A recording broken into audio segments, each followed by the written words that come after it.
let me tell you a bit about what's happened in the last, I guess, few years.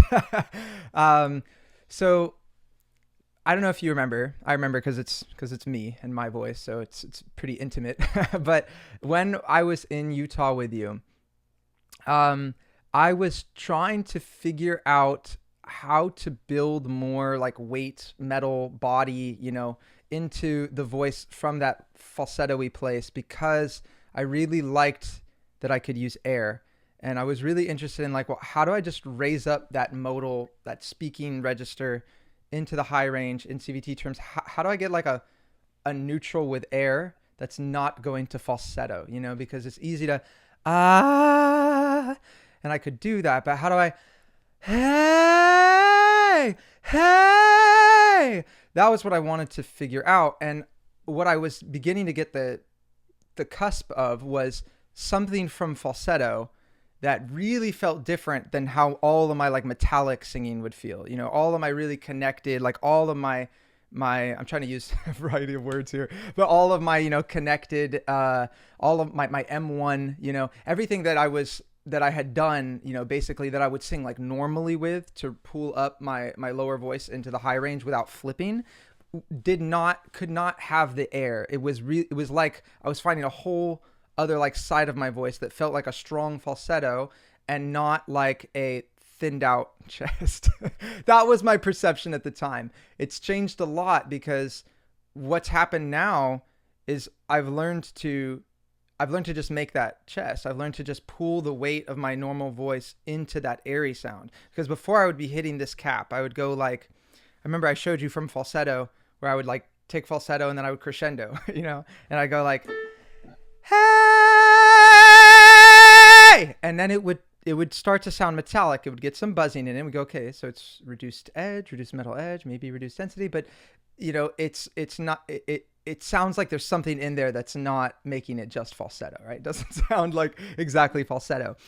And I couldn't make that feel though like it was hey, hey, like it was just that. But now I can. So the last few years have been me basically increasing the closed quotient in that sound, and I think engaging more TA without essentially like tripping the wire, so to speak, and landing into what I call the tight mode. So where my vocal folds are really resisting more air, and I get this kind of like I'm trying to avoid that. Like that's what the last few years have been. Don't do this. So this kind of because I did that for a long time, and it's easier to hear in person, but I can't add air to that sound. So if I tried to add air to that sound, it will sort of bust apart, and I won't be able to hold the weight. So if I go it would always go to falsetto and crack. But now I can pull up the bottom. Hey,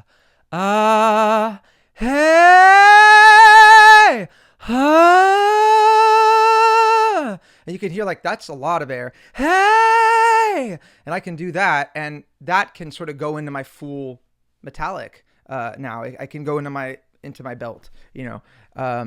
So that's been the last few years, and it's crazy that I basically had to build that from falsetto. Yeah. Because I could not just get my ah ah I just couldn't. Hey, that wouldn't go. Like it just cracked into or it went hey hey into this kind of tighter. So I just call this tight mode now because I look at it like an overlay. That might sound weird, but it's something I can put into any register. I could do a falsetto, and you can hear this sort of the clamp, Yeah. and it lets me go really high, like this. It lets me access my whistle tones and stuff. I couldn't do that in falsetto. It'd go it would be really hard, much harder to reach the pitch Yeah. unless I went. I don't think it's wrong or bad technique. I just think it's a different technique, and not what I was looking for to achieve the air. But basically, if I put that in my chest voice,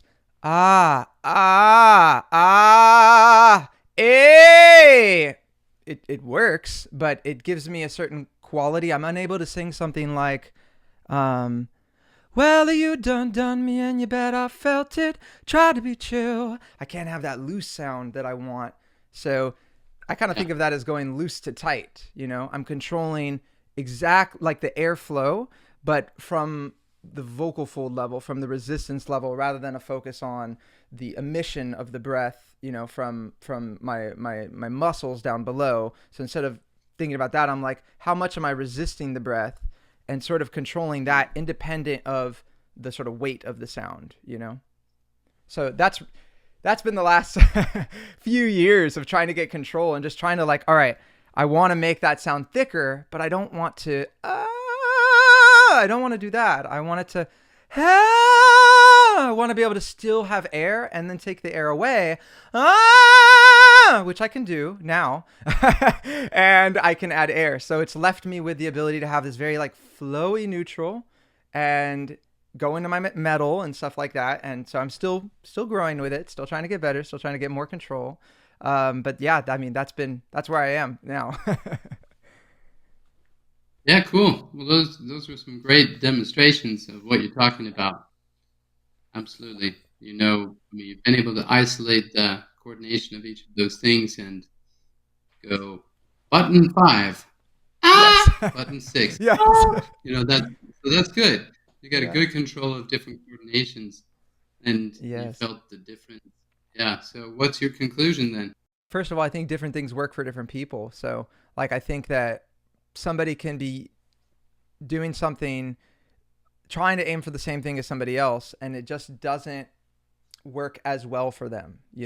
Like it's not, for whatever reason, I don't know exactly what that is. Maybe it's slight technical differences, maybe it's a lack of control in a certain area. But one of the conclusions has been that it's helped me a lot with teaching to be able to hear that difference, because I used to have students that were doing this looser one, which I'll just call like normal, because it's like the speaking voice. Like people are seldom like doing this, like in the speaking voice, and like really, really like doing this kind of thing. So it's relatively normal to not do that, and the other one is sort of the special mode. But yeah, some people would be doing that, and then other people would be doing the other one, and then sometimes I would wonder when I'm trying to help people, wait a minute, what's going on with this difference here? So that's been huge for my teaching. And the conclusion has been just for my singing that I have a lot more options now that I can do with my voice, but I'm not done Yeah. growing with it. I want to get more control. I'd really like to take, the sort of like full voice breathy sound high. And especially be able to do that on closed vowels. So I'm still struggling with that quite a bit. So I actually have an example for you. If you want to hear it. Okay. It's from a Sure. CVT teacher. His name's Aaron Perry. Sam Cooke, who would be like, I don't know much about history, don't know much biology. Now, in his words, that's a full density neutral. So it's not, it's obviously chest voice, right? It's like obviously modal. That's not falsetto. It doesn't even sound thinner. It just sounds like he yanked the bottom voice up to my ears, but he kept it very like flowy, very loose without thinning. So I could do that if I let it thin more. Don't know much about history. No problem. Maybe we should talk about what that, because people throw out thick fold and thin fold, thinning and pulling Sure. chest. They throw that out Yes. a lot. But there's Yeah. not, I've observed there's a lot of differences in the interpretation Oh, for sure. of what Yeah. that is. Well, So, let me tell you, I guess what my interpretation is yeah. when I'm saying that. I mean it's a laryngeal thing. I don't mean acoustic. I don't mean placement. I don't mean vowel. I mean what the vocal folds are doing. And so what I'm referring to is I'm referring to M1. I'm referring to the bottom of the folds contacting, like this when they vibrate. So we have that happening. Higher, more of the mass of the fold touching, right? So like the speaking voice, and then thinning would be this starting to go a little bit more like this. So it starts to be less of the fold touching when you go higher. So it essentially gets closer to falsetto. And that's exactly what the mixed voice is Yes. to me. If I'm like chest, chest, chest, chest, nah, slightly not chest, falsetto. So it sort of goes towards that direction.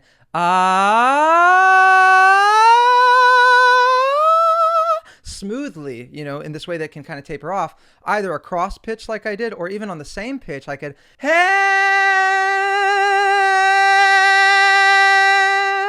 there we go. So that's not falsetto. Hey, that doesn't sound like falsetto to anybody. Whoa, it sounds sort of like a soft call, but then whoa does sound like falsetto. Whoa, and you can hear the break, but I can go smoothly between them. Whoa. So at what point is it falsetto? At what point is it chest voice? That's when I go mixed voice. It's just a conceptual landscape for me to explain the sort of in-between transition area that is feeling like a little bit of both. It feels like it's not quite as hollow and floaty or light, whatever word you want to use as my falsetto, but it it's a little bit lighter than my light chest, in other words. So for me, there's a difference between light chest and mixed voice, in that my light chest, hey, this still just feels like a soft speaking voice. But when hey, this feels a little different. And a lot of people can find a light chest voice. They can go, don't know much about history, but they can't do that, don't know much about history. They can't get that high A, hey, because that's little bit different than a light chest in an easier range. So to me, thinning is getting closer to falsetto, reducing the amount of contact the folds have, which would also go along with some other, laryngeal parameters like decreased closed quotient, and probably the vocal folds are going to get longer. Maybe less TA. I think probably less TA. So we could dissect it more and more and talk about the specific things, but that's what it means to me. I mean, first and foremost, it's a sound quality that you can hear. You can hear that the sound quality goes lighter, it goes thinner, but at the same time, it's also got these physiological correlates to that, right? That produce the sound. Yeah, it's hard to know where. The fact is that singing is always a sliding scale. One of the things I like to or an image I like to use is just say, singing's like a rainbow. When does yellow turn into blue? And when does blue turn into red? Well, what's in between? Green. So what shade of green? Is it singing because the vocal folds are in motion in either way, lengthening, and the vocal track's in motion, there is no hard line for anything. Right. You're either pointing this direction, or you're pointing that direction, or you're traveling towards something. So it's like, where are you in the spectrum? I totally agree. Even with acoustic registers, when people talk about, it's like whoop timbre, and that's closed timbre, that's open timbre. It's like, even with that, the formants, moving, like you said, the vocal tract, you're shifting the formant in a direction. It's towards open timbre. It's towards whoop. But words help because we're trying to describe certain sounds. So if we don't give it a name, it doesn't exist. That's kind of how our mind works. If it doesn't have a name, it doesn't exist. Right. So we try and give it a name, but the names, then we're like, well, we can't give that a name. It's like pixels. Making graphics, it's yellow FEED 001. It's like, okay, what's the difference between 01 and 02? It's like nobody can see it, right? So that it's very difficult. And but the spectrum idea I actually love, and I've incorporated that into my model, the way that I think of it, because I think of the sound as a collection of spectrums that all sort of add up into one voice quality. So it's kind of like. It's kind of like in CVT, they talk about like twang, right? So you have twang, then you have distinct twang. So they're sort of talking about a voice quality that you can perceive this sound in there. They talk about metal, they talk about density. So they're in the perceptual sound realm when they're talking about something like that, right? And that's where I live mostly, is I go, okay, that sounds lighter or hollower. That sounds heavier or thicker or fuller. And that's like a quality, that's a spectrum. And yeah, I sometimes with people, they really want a label, a box, and some mixed voice can work really, really well. At the end of the day, yes, it's a spectrum from my modal, my speaking voice, my chest voice, to my falsetto, head voice, whatever word we're going to use, from my M1 to my M2. It can be a smooth spectrum when you train it, and really that's the best way to conceptualize it, is then as just a direction. But for some people, it helps to go, that is a different thing altogether when Yeah. I cross that line, you know? And, you know, I get it, you Yeah. know, that makes sense to me experientially on some levels, but at the same time, sometimes you need to can switch that lens and go, it's just a direction. Definitely are. There is definitely an area that is looking at the rainbow that is definitely yellow, Right. definitely red, and definitely blue. There's no question about it.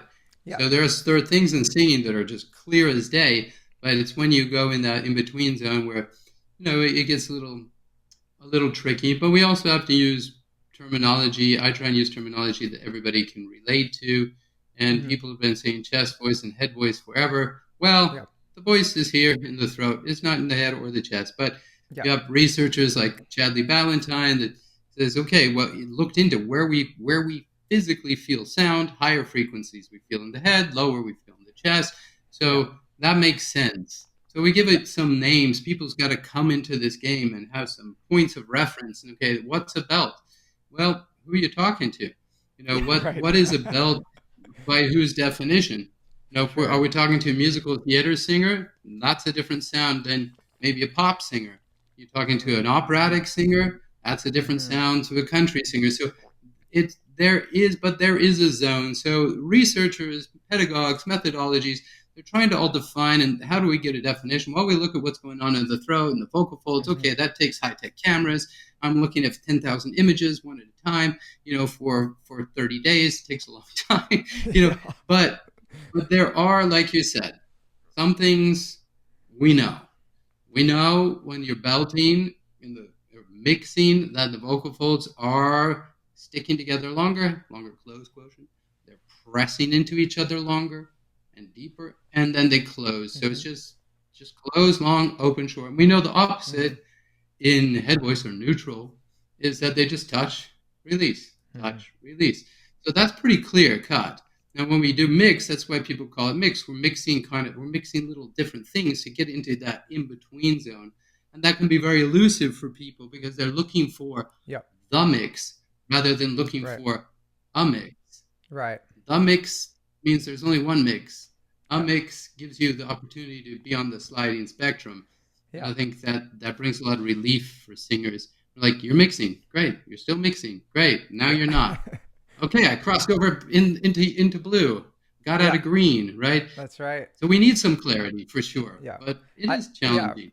For sure, for sure. And I think, you know, sometimes singers are a little too excited, like they want to know before they're ready almost, you know, because you have to have the control to do that color gradient before you're ready to sort of know Ah, what there is with those colors. You know what I mean? So sometimes singers will sort of yes. premeditatively say, there's a chest voice, there's a falsetto. They will put the cart before the horse in the sense that Mm, they will have an idea when they need to have the experience first and then try to conceptualize the experience with words and terminology. So you have people saying like mixed voice doesn't exist. And it's like, that's such an eye roll for me. Mixed voice doesn't exist. It's like these things exist as ways to make sense of your options. And if you don't have that option, it doesn't exist for you. But I do. So mixed voice, let me tell you, it does exist because it's about, like you said, there's a subjective quality to this. It's about, well, what words are we going to use to describe what sensations, what sounds, and what physiological, things that are happening, and we're all sort of grasping at the same pool of words: chest voice, head voice, falsetto, mixed voice. CVT decided to go their own way and made up their own words, and that's why, right? Because they're like, we're not playing this game, but most of us play the game. We just need to recognize that's what it is. Singers need to, I think, be patient and let their voice develop first. If you don't have a developed voice, then you don't have any business predicting and saying this doesn't exist or it does. When you can do smooth transitions from falsetto to chest voice, when you can do all these different sounds, then you can start to go, okay, how does it make sense to encapsulate this and to think about this? But it sort of has to come from, that's why I think guidance is important, right? That's where a teacher can be helpful, and you want somebody that can do the sound that you're looking for. You don't want just somebody just to be playing scales. You go for it, and they're not telling you what you're supposed to do, showing you what you're supposed to do, right? You need somebody to Yeah. show you how to make the sounds. And then, Sure. it's not like that. You're doing this. The sound is like that. No, not like eh, like eh. You hear the difference, and then try this out. Think of the sound like this. That's like the place of voice lessons. So you need, like, sometimes guidance is really helpful and really important. Yeah, absolutely. I mean, at the end of the day, that's how we learn to make sound anyway, is we emulate what we hear. Depending on where we grow up, we speak a different language or have a different accent. But it's all about emulating what you hear. So when a singer comes to me, this is a side note, but a singer comes to me and says, I have intonation problems, or I'm tone deaf, but their speech melody is perfect, I know they're not. Because you cannot recreate a normal, natural speech melody without emulating. So Could that you just means their explain what do you mean coordination by is by speech emulating. melody? Well, let's say, get off my car. I'm doing a really bad New York accent. It's just horrible, my imitation. But some people talk like this. Then you go down to Alabama. Hello, friend. Come on over. Down to Texas. Well, Mama said you can come over for dinner anytime. You go Right. down to the South. All of these speeches have a melody. My region's like, yeah, how you doing, man? Good to see you. Yeah, well, we're gonna go over there. We're gonna kind of here, and it's kind of here. It's kind of the melody of the speech. And you go to Right. another country, so it's Yeah. speech Okay. melody. There's I get you. melody in speech. So if It's a good. somebody's That's a good term. from I like it. yeah, thanks. Well, yeah, oh my God, Greg, it's so nice to see you. How long has it been, man? I mean, that is a Yeah. speech melody. So if you have Yeah. somebody from a region and they have perfect speech melody, then they have the skill. It's just underdeveloped. There's no tone deafness. There's a mental Right. block, a psychological block. Mm-hmm. But, we're talking about mixing and belt. People, I think you're onto something with you need to have a certain coordination level, because everything, to me, I use the word sound design, vision. Your It's a great sound word. design is created by you gaining control of the movable parts. And those are like the little dials on the mixing board. I want a little bit more reverb here, a little echo, a little more treble, a little bit more bass. For sure. Well, the voice works the same way. But if you don't have the coordination to control the dials, you might be like a little kid and you grab the dial and go, and then it's bang. Right. So there's no control. It's just all the way or nothing. And then you don't know that if you get too much of this one, it ruins the whole sound. What if you want to put on distortion? Well, that's a whole nother dial. Yeah. What if you want to put on, very, very dark, dark sound, put your sound, like you're saying, you're working with kind of the breathiness. Well, where's the breathiness dial? And then we need to know, okay, what makes that happen? And if I'm going for breathiness and I turn up the twang dial, it's not going to happen. If I go for breathiness and I turn up the adduction dial, it's not going to happen ever, because they're almost opposites. High adduction is firm closures. You need the vocal folds to let more air out for a breathy quality. So they're polar opposites. If you're going for a high belt on an E and you're going for a high volume and a little space, that's never going to happen. Right. So that's what developing coordination, understanding how your sound design works. Once you know which dials do what and how they mix together, now you have control of your voice. And the same in belting and mixing.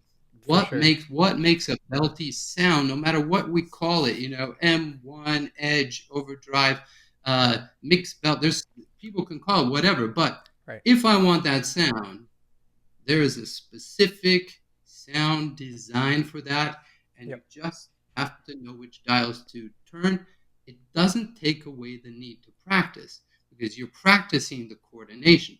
But when you practice a coordination that can deliver the results, you get the results. And when you practice things that are impossible, you never get the results. And that's when we all, as singers, and I've been there myself, get frustrated. Like, this damn singing thing, I'm never doing it again. I should have never started. It's just killing me. Other people have it so much easier. They sing so great. They're never working for it. Well, you didn't see all those hours of Yeah. and learning. Story of my life, William. That's the story of my life. I think we're really pedagogically similar in that the way I often explain to people how you're going to get to your goal is you're going to get more control over your voice. And the route that you might take to that may not look like shooting directly at the target. It might look like, why am I going over here? I want this sound, and we're not making the sound I want, But it's like Yeah. that's where faith. You really have to have faith. You have to have trust in your singing teacher, and that's where you got to make the right decision. And in my opinion, there's nothing better than liking the person's voice who's teaching you, and them showing you what it is that you're looking for. Even better if they used to suck at singing, because then you know that they're not one of those natural singers that just like, they're great, but they can't help you for shit, you're sucking and they're like, you just, I don't know what to tell you, or sometimes that would be better. A lot of times people will pretend, to sort of go along with it, like, like they know what they're doing in their teaching, but they're not helping you. You're not making progress. Your teachers should sound like they're able to do something that you want to do, something in the ballpark, right? It doesn't have to be exact, but it needs to sound like they have access to. If you were in their body, you could make the sound you wanted. Let's put it that way. You might not make all the choices that they make with their voice, but you would like it if your voice could respond like their voices. It's like, imagine you get into like a Lamborghini. You want to drive the Lamborghini. You want the same Lamborghini, but you don't want to necessarily take the turns all the same way and to throttle the brake. You're not going to drive the car exactly the same, but you want a car that can do something similar, and you'll make some of your own individual choices. And that's where picking the right teacher, makes sense, and basically having access to the right information and the right guidance, because it's not always a straightforward path. I mean, there's so many things that I went out on an incredibly long limb, to thinking, okay, Jesus Christ, am I ever going to get to where I'm going, like going out this way, because it doesn't seem connected to what I'm doing, but I have some weird intuition about it, and I hope it's going to pay off. And that would be nice to not have that. It would be nice to have somebody there to be like, I've been there, and what you want requires this. So I have a bunch of ideas of how to get there, and I help people do this all the time, improve their voices and go in that direction. And I'm going to make you do these things. So to kind of go back to what I was saying, a lot of times I tell my students, it's not always a straightforward path. Sometimes it is, sometimes it is. And this is very CVT pedagogy, isn't it? That there's a problem. Let's get an immediate solution to that bad boy, and let's fix it right now. That's a different sort of approach than, you need more control, and it's going to take time to refine these little dials and these little things. And sometimes you want to just isolate and focus on that, and it's not going to get better right away instantly, but you should see voice improvement still. But it's going to take time, and it might not be exactly the sound that you're going for yet, but in a few months it's really going to start going the right direction. So that happens often, and I do the weirdest sounds. I do the weirdest sounds with my students. Maybe even some stuff that would surprise you. And it requires a leap of faith, I suppose, right? You got to work with somebody for enough time for those things to sort of set in, because it's not always just right away immediate, It's tricky because, I know I've been there, and it's like in the beginning, you don't know who to trust. And by the time you know who to trust, you've got issues. Right? And you're so lucky if you get with a professional teacher that has experience and some know-how, because you will just advance much more quickly. Yeah. And what happens is people get frustrated. People quit because they start to believe there is something wrong with their voice. They start to believe they can't do it, and they'll never be able to do it. And that is not true. There's nothing wrong with your voice. You simply lack the knowledge and the know-how. And the only way you can get that for anything in life is not for free. It's going to cost you money and energy and time. So are you willing to put in the money, energy, and time? You will get the results. If you're not, you're not going to go very far. Anyway, I'm just kind of ranting on, because I know people are serious about wanting to learn to sing, but you've got to get beyond your bubble, get out of your comfort zone.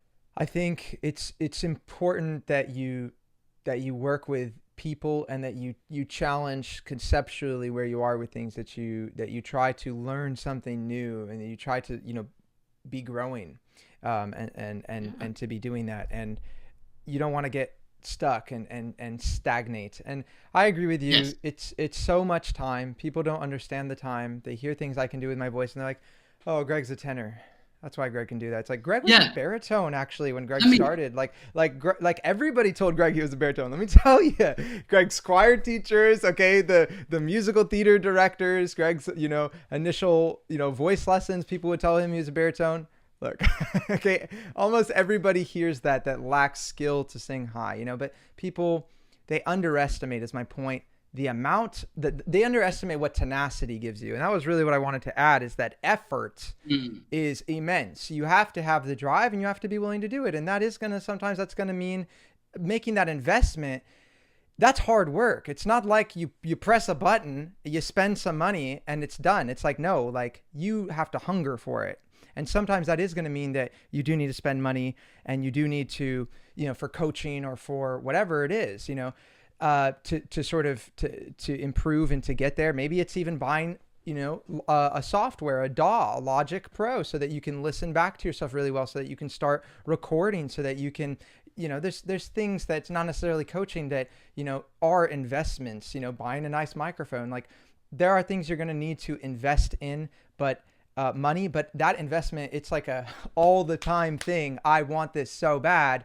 I'm going to keep working on my voice and trying to figure out these sounds. It's not a, oh, okay, I do the thing now, and now it's just going to work, from now. Like sometimes people have that attitude about voice lessons. They're like, oh, okay, you're just going to give me all the secrets. It's like, no, I'm going to tell you like the work you have to do. Like I'm going to show you the hard work you have to do. And the voice lessons are really hard. It's really challenging, but it's like, that's what a difficult exercise does. It's like, this is hard for me to think about, this is hard for me to focus on. It takes a lot of mental concentration. It's a lot of effort, a lot of energy to do, certain things. And sometimes it's very psychologically and emotionally difficult, and it stresses you, but that's the work. That's, that's a big part of that investment. And it takes time, and it takes the tenacity to keep going when failure happens, when you have those short-term failures, Having a lesson with Greg is going to help you, but one lesson with Greg or one lesson with me is not going to change everything for you.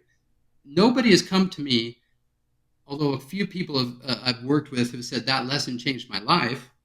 Mm-hmm. But right. they didn't I had stop. the best. I had the best lesson I think that I ever had when you and I worked together for the first time, because I just felt things sort of clicking together in my voice. So I was like, oh, why is it working now so much better than it worked in the past? Let's talk about that. But it left, I don't know what to say. Like it worked, and then it stopped working, because like, it's not just about doing the right things in the moment. You have to learn how to do them again and keep finding them again and again, in order to recreate that. So it's the whole thing we talked about like, it's not giving somebody a fish, it's teaching somebody to fish. Yeah, let me just interrupt you there, because I wanted to talk about this. There are a lot of people right now that want to sing like Greg. Greg's become a very, very good singer. He has. Thank you. All right, he's great, but you've seen his transformation video, and he wasn't always, so that's inspiring. That's right. You want to sing like Greg or another great singer. Well, let me tell you about Greg.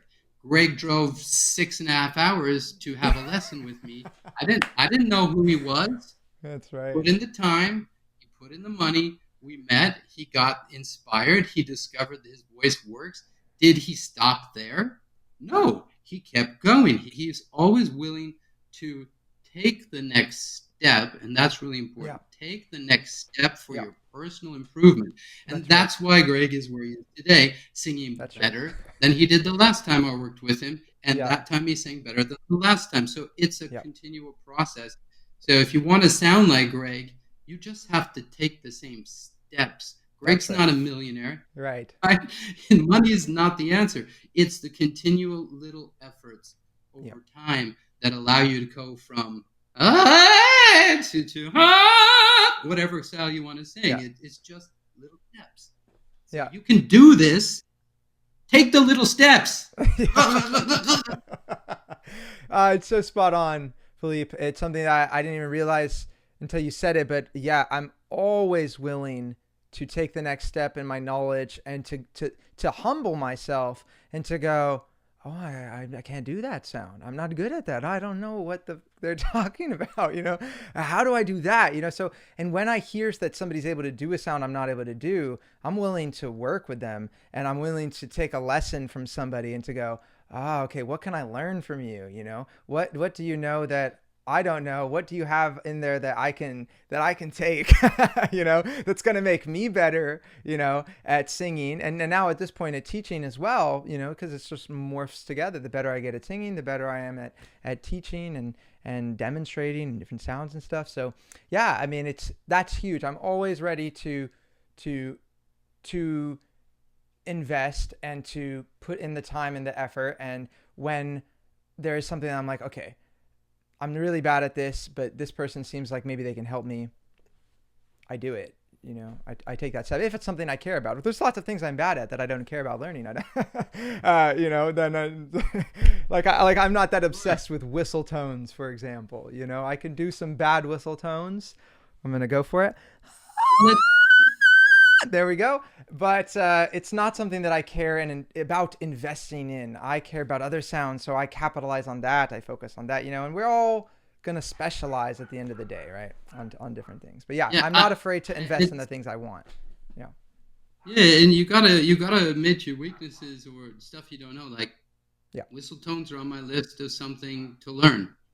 All right. But it's not super high priority for me. So if I can do it. I can do it the wrong way, but it doesn't matter. If somebody wants to work on their whistle tones and they come to me, I'm not going to say, "Oh yeah, let me open the book to page 75." If I haven't gone through the steps, I can't be a guide.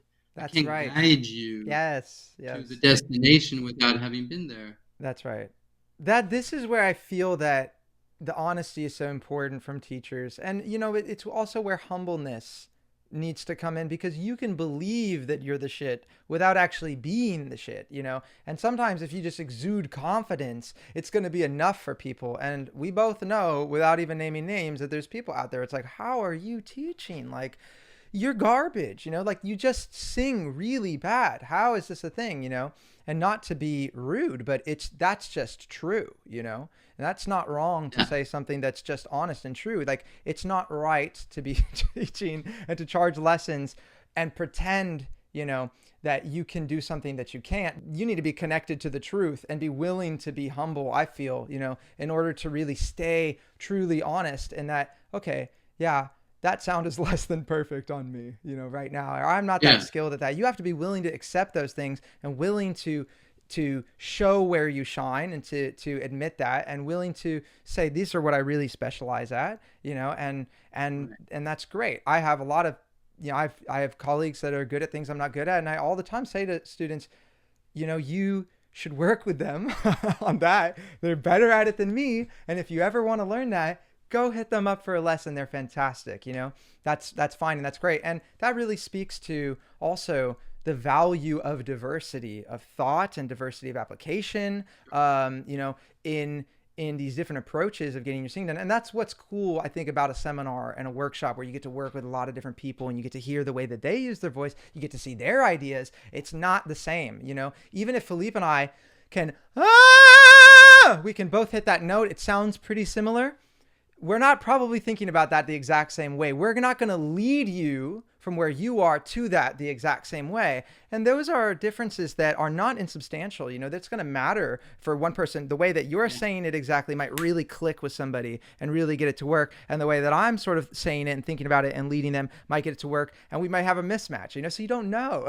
So it's good to have these, to have diversity among your, your teachers, to have different teachers that explain it differently, and to try different people out. Check Philippe out, check out some of his content. I'll drop a link in the description as well, so you guys can see more of Philippe if you like him. All right.